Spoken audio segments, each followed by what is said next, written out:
Right. అందరికీ నమస్కారం.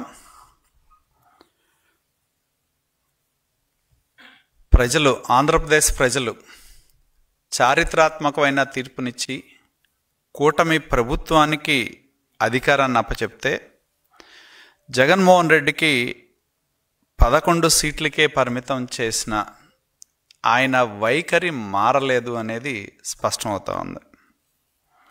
ఎందుకంటే గతంలో ముఖ్యమంత్రిగా జగన్మోహన్ రెడ్డి ఉన్నప్పుడు ఈ రాష్ట్రంలో ప్రభుత్వ ప్రేరేపిత ఉగ్రవాదాన్ని ఈ రాష్ట్రంలో ఆయన నడపడం జరిగింది. ఎవరైతే తనతో విభేదించే వ్యక్తులు కావచ్చు, లేదా తనతో పోరాడే పార్టీలు కావచ్చు, లేదా తన పాలనని ప్రశ్నించిన అధికారులు కావచ్చు, ఏ విధంగా వాళ్ళని కేసులు పెట్టడం కానీ వేధించటం కానీ రాష్ట్ర ప్రజలు చూస్తూ ఉండగా ప్రాణాలు కోల్పోయిన పరిస్థితి కూడా మనం చూసాం. తోట చంద్రయ్య లాంటి వ్యక్తి మెడ మీద గొంతు మీద కత్తి పెట్టినా నువ్వు జగన్ పేరు చెప్పు అంటే చెప్పనంటే ఎట్లా పట్టపగలు భయానకంగా హత్య చేశారో మనం చూడటం జరిగింది. అలాగే కడప జిల్లాలో సుబ్బయ్య అనే ఒక బీసీ నాయకుడిని పిలిపించి ఏ విధంగా హత్య చేశారో మనం చూడటం జరిగింది. తన ప్రభుత్వంలో మాస్క్ అడిగినందుకు ఏ విధంగా డాక్టర్ సుధాకర్ని పిచ్చివాడని ముద్రేసి నడి రోడ్డు మీద చేతులు వెనక్కి కట్టి తన పోలీసుల ద్వారా తీసుకెళ్లిన సంఘటనలు ఇప్పటికీ ఆంధ్రప్రదేశ్ ప్రజల ముందు సజీవ సాక్ష్యాలుగా మనకు కనపడతాయి. అటువంటి వ్యక్తి ఇవాళ అధికారం కోల్పోయిన తర్వాత కూడా ఈ రాష్ట్రంలో అరాచకాన్ని దౌర్జన్యాల్ని ప్రోత్సహించే విధంగా తన యొక్క వైఖరి ఉంది, తన యొక్క నడవడిక ఉంది అనేది స్పష్టం అవుతా ఉంది. ఎందుకంటే ప్రజా సమస్యల మీద మాట్లాడాల్సిన వ్యక్తి అధికారంలో ఉన్నప్పుడు సంఖ్యాబలాన్ని బట్టి పార్టీలు అధికారంలోకి వస్తాయి. ఆయనకి 11 మంది శాసనసభ్యులను ఇచ్చారు. మరి ఇప్పటివరకు అసెంబ్లీకి వచ్చి నోరు తెరవడు, ప్రజా సమస్యల మీద మాట్లాడు. అటువంటి వ్యక్తి రాష్ట్రంలో ఏ కొద్ది అంశం వచ్చినా కూడా దాన్ని ఒక అసత్య ప్రచారాలతో ఆ ప్రాంతాల్లో ఏ విధంగా అరాచకాన్ని సృష్టిస్తూ ఉన్నాడో మనం చూడటం జరుగుతూ ఉంది. ఎందుకంటే మనం చూసాం ఏ విధంగా ఈ మధ్య కాలంలో సాక్షి టీవీలో తనకు సంబంధించిన ఎడిటర్ కొమ్మినేని శ్రీనివాసన్ కూర్చోబెట్టి కృష్ణరాజు అనే ఒక అనలిస్ట్ ద్వారా ఏ విధంగా తన వ్యాఖ్యల ద్వారా ఈ ఆంధ్రప్రదేశ్ రాష్ట్రంలో అంతా ఎక్కువగా మహిళల మీద అసభ్యకరమైన వ్యాఖ్యలు చేసిన నేపథ్యం కూడా మనం రాష్ట్రంలో చూడటం జరిగింది. అంటే తన యొక్క అధికారం కోల్పోయాన అసహనం కానీ, ప్రజలు తనకి అధికారం ఇవ్వలేదని, మహిళలకి తనకు ఒక ఓట్లు వేయలేదనే ఒక ఆలోచనతో మరి ఏ విధంగా వాళ్ళ యొక్క పరపతిని, గౌరవాన్ని, ఆత్మాభిమానాన్ని దెబ్బతీసే విధంగా తన సతీమణి భారతీరెడ్డి నడుపుతా ఉన్న సాక్షి ఛానల్లో ఏ విధమైన వ్యాఖ్యలు చేయించారో మనం చూడటం జరిగింది. అదేవిధంగా ఒకసారి మనం చూస్తే ఆయన పర్యటనల సందర్భంగా మనం చూసినా కూడా ఒకసారి ఈ మధ్యకాలంలో ఆయన ఇది జగన్ పర్యటనలు ప్రజల కోసం కాదు, ఆయన ప్రజల మీద దండయాత్ర చేస్తూ ఉన్నాడు జగన్మోహన్ రెడ్డి గారు. ఎందుకంటే మా గుంటూరు జిల్లాలో మిర్చి రైతులు వాళ్ళకి ధరలు పడిపోయినాయి, మిర్చి రైతులు కోసం వస్తున్నానని చెప్తే మిర్చి యార్డులో మిర్చి రైతుల బస్తాలు ఎత్తుకెళ్ళిన అనుచరుల గణం నాయకత్వం అయింది. అదేవిధంగా మనం చూడటం జరిగింది తెనాల్లో ఒక అధికారంలో ఉన్న ఒక పోలీస్ కానిస్టేబుల్, పోలీసులు ఎవరు, ఆయన ముఖ్యమంత్రిగా ఉన్నా ఎవరు ముఖ్యమంత్రిగా ఉన్నా సమాజాన్ని కాపాడాల్సిన వ్యక్తులు, శాంతి భద్రతలను కాపాడాల్సిన పోలీస్ యంత్రాంగం. అటువంటి పోలీస్ మీద గంజాయి సేవించిన వ్యక్తులు, యువకులు దాడి చేస్తే నేర చరిత్ర ఉన్నవాళ్ళు వాళ్ళని పరామర్శించేందుకు వచ్చాడు అంటే ఆయన నైజం ఏంటి అనేది రాష్ట్ర ప్రజలకు స్పష్టంగా అర్థమవుతా ఉంది. ఎందుకంటే తన యొక్క వైఖరి ద్వారా ఈ రాష్ట్రంలో నేర ప్రవృత్తి ఉన్న వ్యక్తుల్ని ప్రోత్సహించే విధంగా జగన్మోహన్ రెడ్డి వైఖరి ఉంది అని ఆ సంఘటన ద్వారా మనకు తెలుస్తుంది. అదేవిధంగా రైతుల ముసుగులో పొదిలి పర్యటనకు వచ్చారు. ఏదైతే ఆయన ఛానల్లో కూర్చోబెట్టుకొని మహిళల యొక్క ఆత్మాభిమానం దెబ్బతినే విధంగా వ్యాఖ్యలు చేశారో, అయ్యా నువ్వు ఒక పార్టీ అధ్యక్షుడివి, ఓ పార్టీ అధ్యక్షుడిగా ఉన్నావు, నీ ఇంట్లో మహిళలు ఉన్నారు, నీ తల్లి చెల్లి అందరూ మహిళలే, నీ భార్య మహిళే, కుమార్తెలు ఆడపిల్లలే, మరి మీరు చేసిన వ్యాఖ్యలు మా మనోభావాలు దెబ్బతిన్నాయని క్షమాపణ చెప్పండి అని అడిగితే తన రౌడీ మూకల ద్వారా ఏ విధంగా దాడి చేయించారో మనం చూడటం జరిగింది. అదేవిధంగా అనంతపురంలో మనం చూసాం. ఎక్కడికి వెళ్ళినా, ఎందుకంటే ఇవాళ ఆయన ముఖ్యమంత్రిగా ఉన్నప్పుడు మనం చూసాం, చంద్రబాబు నాయుడు బయటికి రావాలంటే ఆయన ఇంట్లో నుంచి పర్యటనకి వెళ్ళాలంటే ఇంటికి తాడులు కడతారు, లేదా నాయకత్వాన్ని అందరినీ హౌస్ అరెస్టులు చేస్తారు. ఇవాళ జగన్మోహన్ రెడ్డి ప్రభుత్వ రక్షణతో బ్రహ్మాండంగా రాష్ట్రం మొత్తం తిరుగుతున్నాడు. మరి అనంతపూర్లో కూడా ఆయనకి రక్షణ కల్పిస్తే హెలికాప్టర్ తినకపోయినా దెబ్బతిందని సానుభూతి నాటకాన్ని ఆయన ఏ విధంగా రంజింపజేశాడో మనం చూడటం జరిగింది. అలాగే ఇవాళ సత్తెనపల్లి పర్యటన అనేది మనం చూస్తే ఇది చాలా ఆయనకి నటనలో ఏదైనా అవార్డు ఉంటే ఆస్కారం ఇచ్చిన అవార్డు ఇవ్వాలి ఆయనకి. ఎందుకంటే సత్తెనపల్లి పర్యటన దేనికోసం, ఎందుకోసం అని చెప్పి నేను ప్రశ్నిస్తా ఉన్నా. ఎందుకంటే నాగమల్లేశ్వరరావు అనే వ్యక్తి ఎవరైతే ఉన్నారో రెంటపాళ్ళ గ్రామానికి ఉప సర్పంచ్. రెంటపాళ్ళ గ్రామం తెలుగుదేశం పార్టీకి బలమైన గ్రామం అది. మరి ఆ గ్రామంలో ఆ రోజున్న వైకాపా పార్టీ తరఫున ఉప సర్పంచ్గా ఉన్న వ్యక్తి, ఆయన ఆత్మహత్య కారణం ఎవరు? జగన్మోహన్ రెడ్డి. ఎందుకంటే ఎన్నికల సందర్భంగా తాడేపల్లి ప్యాలెస్ నుండి నాయకులకి అందరికీ మెసేజ్లు పంపించి తిరిగి మనం అధికారంలోకి వస్తున్నాం అని చెప్పి అసత్యాలు చెప్పి ప్రోత్సహించి బెట్టింగులు కాయించటం మూలాన ఎన్నికల ఫలితాలు వచ్చిన తర్వాత ఆయన కోట్లాది రూపాయలు డబ్బులు పోగొట్టుకున్నాడనేది జగమెరిగిన సత్యం. మరి అటువంటి వ్యక్తి మరి డబ్బులు కేవలం జగన్మోహన్ రెడ్డి యొక్క ప్యాలెస్ నుండి జరిగిన ప్రచారం వల్ల బెట్టింగ్లో పాల్గొని ఉన్న ఆస్తిని కోల్పోతే దిక్కుచోసక ఆత్మహత్యానికి పాల్పడితే ప్రభుత్వానికి ఏంటి సంబంధం అని చెప్పి నేను అడుగుతా ఉన్నా.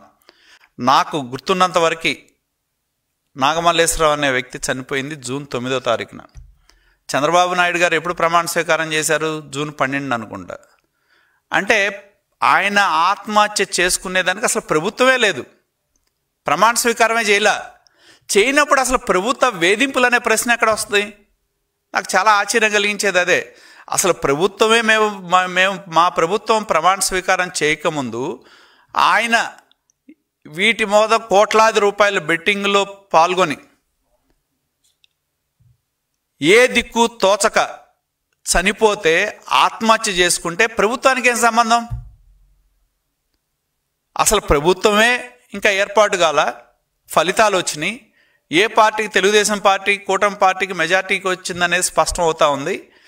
12వ తారీఖున నాకు గుర్తున్నంత వరకు ప్రమాణ స్వీకారం చేసింది. నాకు తెలిసి ఈయన చనిపోయింది ఎన్నికల ఫలితాలు వచ్చిన తర్వాత. అసలు ప్రభుత్వం ఏర్పడక ముందే ప్రభుత్వ వేధింపులు అని చెప్పి దానికి ఒక బ్యానర్ పెట్టి ఆయన ఇవాళ ఒక రాజకీయానికి శవయాత్రకి తెరదీశాడు.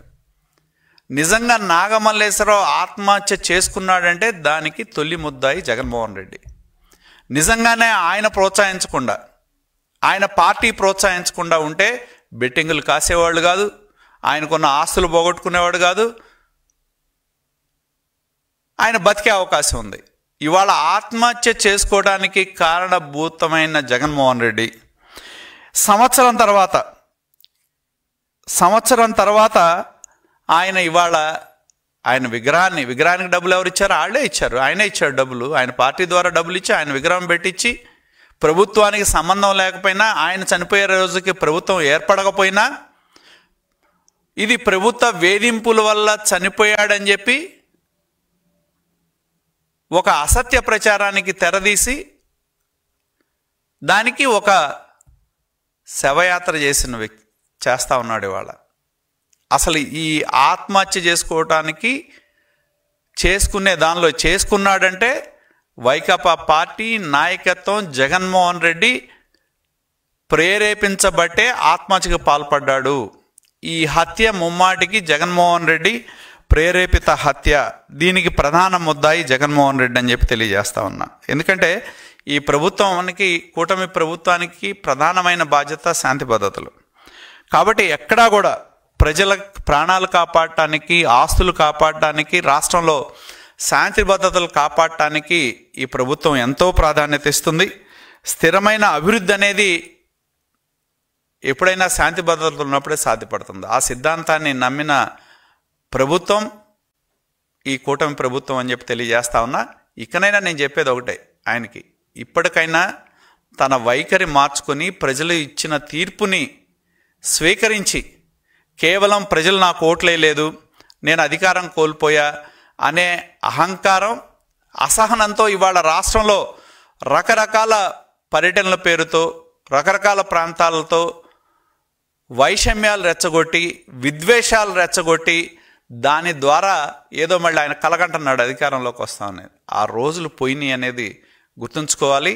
5 సంవత్సరాల గత మీరు ప్రభుత్వ ప్రేరేపిత ఉగ్రవాద పాలన ద్వారా మీరు చేసిన ఇప్పటికీ ప్రజల కళ్ళల్లో సజీవంగా ఉన్నాయి. కాబట్టి ఇప్పటికైనా, ఎందుకంటే ఈ పర్యటన ముఖ్యంగా వైకాపా కార్యకర్తలు తెలుసుకోవాలని చెప్పి నేను విజ్ఞప్తి చేస్తా ఉన్నా. ఇవాళ నాగమల్లేశ్వరరావు చనిపోయాడంటే జగన్మోహన్ రెడ్డే కారణం, వైకాపా పార్టీయే కారణం, నాయకత్వమే కారణం. ఎందుకంటే వీళ్ళు చేసిన తప్పుడు ప్రచారాల వల్ల, వీళ్ళు చేసిన తాడేపల్లి ప్యాలెస్ నుండి పంపించిన మెసేజ్ల వల్ల, మనమే అధికారంలోకి వస్తున్నామని చెప్పడం వలన వాళ్ళు గ్రామాల్లో ఉండి ఆస్తులు తాకట్టు పెట్టి పందాలు కాసి, ఆ పందాల్లో అధికారం కోల్పోయిన తర్వాత ఆ డబ్బులు కట్టలేక ఆదుకోవాల్సిన వాళ్ళ నాయకుడు ఆదుకోకపోగా చనిపోయిన సంవత్సరం తర్వాత మటుకి విగ్రహానికి దండేయటానికి రావటం జరిగింది. అది జగన్మోహన్ రెడ్డి నైజం అని చెప్పి తెలియజేస్తా ఉన్నా. ఈ ప్రభుత్వం శాంతి భద్రతలకి చాలా ప్రాధాన్యత ఇస్తుంది. అరాచక శక్తులు ఎక్కడ తలెత్తినా సరే వాటిని అణిచివేస్తుందని చెప్పి ఇప్పటికైనా జగన్మోహన్ రెడ్డి ప్రజల మీద అధికారం కోల్పోయినా, ప్రజలు ఓటేయలేదనే విధంగా విద్వేషాలు రెచ్చగొట్టే వైఖరి మానుకోవాలని చెప్పి హెచ్చరిస్తా ఉన్నాం.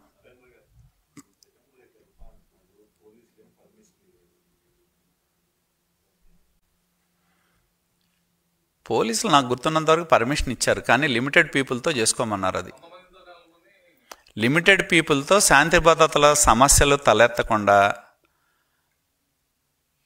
పర్యటన చేసుకోవచ్చు అని చెప్పారు. పర్యటన చేసుకోవద్దని చెప్పలా.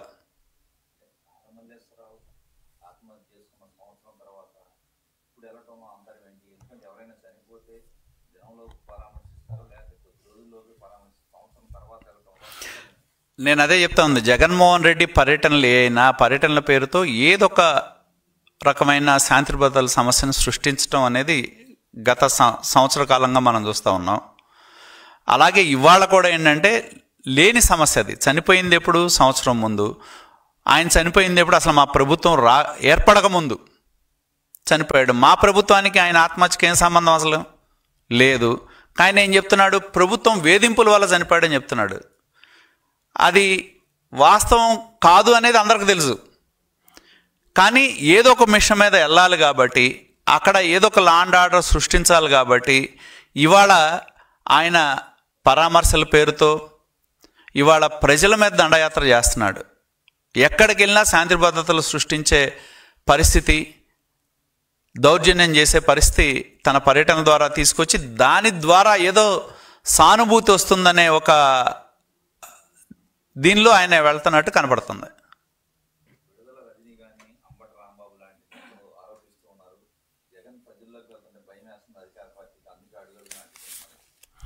ఇప్పుడు జగన్ పర్యటన అంటే మాకెందుకు భయం?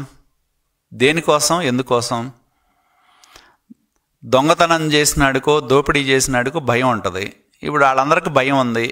ఎక్కడో చోట ఏదో కేసు, తాము 5 సంవత్సరాలు చేసిన దౌర్జన్యమో, దోపిడీయో, వీటన్నిటి మూలాన ఎప్పుడు కేసులు వస్తాయో, ఎప్పుడు లోనకి వెళ్తామో అని తెలియని భయంతో వాళ్ళకి నిద్ర పడతలా.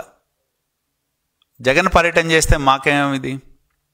కాబట్టి ఎవరు ఎక్కడైనా ఇప్పుడు అదే పర్యటన చేయకూడదంటే జగన్కి అసలు నాకు తెలిసి, నా గుంటూరులో మేము చంద్రబాబు నాయుడు గారు ఎన్నోసార్లు జిల్లాల పర్యటనకి వెళ్ళారు. ఒక్కరోజన్నా ఆ రోజు పోలీస్ పరేడ్ గ్రౌండ్లు ఇచ్చారా? చంద్రబాబు నాయుడు గారు హెలికాప్టర్ ల్యాండ్ అవడానికి. కానీ నాకు గుర్తున్నంత వరకు మా గుంటూరు జిల్లాలో జగన్మోహన్ రెడ్డి యొక్క హెలికాప్టర్ గుంటూరు వచ్చినప్పుడు మా పోలీస్ పరేడ్ గ్రౌండ్లో ల్యాండ్ అయింది. ప్రభుత్వ సహకారం లేకుండా పోలీస్ పరేడ్ గ్రౌండ్లో ఆయన హెలికాప్టర్ దిగుద్దా? ఒకవైపు ప్రభుత్వం అనుమతి ఇచ్చిన పోలీస్ రక్షణ తీసుకుంటూ మళ్ళీ వాళ్ళ మీద విమర్శలు చేస్తాడు ఆయన. అది ఆయన నైజం. ఆయన ఉద్దేశం వల్ల ఒక్కటే, ఎందుకంటే ఈ ప్రజలు తనకు దక్కని అధికారం ఇంకోళ్ళు కూర్చోడానికి వీల్లేదు కాబట్టి ఈ రాష్ట్రంలో ఏదో ఒక సమస్య సృష్టించాలి. కులం పేరు మీదో, మతం పేరు మీదో, సమాజం పేరు మీదో, వర్గాల పేరు మీదో ఏదో ఒక రకమైన విద్వేషాన్ని రెచ్చగొట్టాలనే తాపత్రయం, తపనతోనే ఆయన పర్యటనలు, అంతకుమించి ఏం లేదు అక్కడ. నిజంగానే ఆయన గనక ప్రజల సమస్యల మీద చిత్తశుద్ధి ఉంటే అసెంబ్లీకి రావచ్చు, ప్రజల సమస్యలు లేవనెత్తచ్చు, ప్రభుత్వం తప్పులు చేస్తే నిలదీయచ్చు. కానీ రావట్లేదు కదా. అసెంబ్లీకి రాకపోగా ఇవాళ పర్యటనల పేరుతో వివిధ ప్రాంతాలు తిరుగుతూ ఆ ప్రాంతాల్లో వైషమ్యాలు రెచ్చగొడటం, దాడులు చేసే విధంగా తన కార్యకర్తలను రెచ్చగొడటమే ప్రక్రియగా ఆయన పర్యటనలు ఉన్నాయి.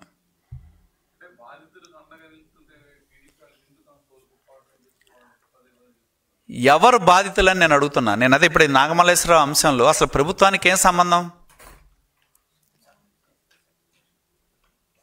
నాగమల్లేశ్వరరావు దానిలో ప్రభుత్వానికి ఏం సంబంధం అని చెప్పి నేను ప్రశ్నిస్తున్నా. ఆయన చనిపోయినాటికి మా ప్రభుత్వం ప్రమాణ స్వీకారమే చేయలే. నాకున్న సమాచారం ప్రకారం ఆయన జూన్ 9న చనిపోయాడు. ప్రభుత్వం 12వ తారీఖున ప్రమాణ స్వీకారం చేసింది. ఆయన చనిపోయినాటికి అసలు ప్రభుత్వమే లేదు కదా. అసలు ప్రభుత్వ వేధింపులు అనే సమస్య ఎక్కడి నుంచి వస్తుంది? లేని సమస్యను సృష్టించి దాని ద్వారా శాంతి భద్రతల సమస్యని రెచ్చగొట్టి రాష్ట్రంలో, సమాజంలో అశాంతి కలిగించాలనే కుట్రలో భాగమే జగన్మోహన్ రెడ్డి పర్యటనలు. కాబట్టి ఆయన పర్యటనలు ఏది చూసుకున్నా, నేను చెప్పా ఇందాక గుంటూరు జిల్లా మిర్చి యార్డుల పేరుతో వెళ్ళాడు, మిర్చి రైతుల టిక్కీలు ఎత్తుకుపోయారు. ఆయన ఛానల్లో కూర్చోబెట్టి మహిళల మీద, అసలు ఆంధ్రప్రదేశ్లో మహిళలందరినీ వాళ్ళ ఆత్మగౌరవాన్ని, ఎవరన్నా ఒక నాయకుడు ఎలా ఉండాలంటే తప్పు జరిగినప్పుడు ఇదిగో పొరపాటు జరిగింది, నా వల్ల పొరపాటు జరిగిందని చెప్పే ధైర్యం ఉండాలి. కానీ ఆ ధైర్యం జగన్మోహన్ రెడ్డికి లేదు. ఓటమిని అంగీకరించే ఆత్మస్థైర్యం లేదు. కాకపోతే అధికారం పోయిందనే అసహనం ఆయనకుంది, చూసావా? అసహనాన్ని ప్రజల మీద ఇవాళ పరామర్శల పేరుతో దండయాత్ర చేస్తున్నాడు. కాబట్టి ఈ సంఘటనే నిదర్శనం. అసలు నాగమల్లేశ్వరరావు మృతికి తెలుగుదేశం పార్టీకి సంబంధం లేదు, కూటమి ప్రభుత్వానికి సంబంధం లేదు. ఆయన మృతి చెందింది అసలు కూటమి ప్రభుత్వం ఏర్పడక ముందు. దాన్ని తీసుకొచ్చి వేధింపులు అంటారు. అదే చెప్తుంది. గ్లోబల్కి వారసుడు ఎవడన్నా ఉన్నాడంటే జగన్మోహన్ రెడ్డి. ఆయన మించినవాడు ఎవడు లేడు. జరిగినట్టు, లేనిది ఉన్నట్టు ప్రచారం చేయడంలో చాలా గొప్పవాడు. ఆయనకు టీవీ ఛానల్ ఉంది, పద్దాక అదే తిప్పుతారు, ప్రజలు నమ్మింపజేసే ప్రయత్నం చేస్తారు. కాబట్టి ఎక్కడా కూడా ప్రభుత్వం ఈ సంవత్సర కాలంలో ఆయన పర్యటనలకు అడ్డుపెట్టడం కానీ, ఆయన పర్యటనలు అడ్డుకోవటం కానీ జరగల. ప్రభుత్వం అనుమతులు ఇచ్చింది. కాకపోతే ఏ ప్రభుత్వమైనా అనుమతులు ఇచ్చినప్పుడు ఇదిగో ఈ నియమ నిబంధనలకు లోబడి మీ పర్యటన చేసుకోండి అంటారు. కానీ వాటికి లోబడి పర్యటనలు చేసే మనస్తత్వం కాదు, వాటిని ఉల్లంఘించటం ఆయన నైజం. కాబట్టి ఈ పరామర్శల పేరుతో ప్రజల మీద దండయాత్ర చేసి రాష్ట్రంలో శాంతి భద్రతలని సమస్యలను సృష్టించి దాని ద్వారా లబ్ధి పొందాలనే కుట్రలో భాగమే జగన్మోహన్ రెడ్డి పర్యటన.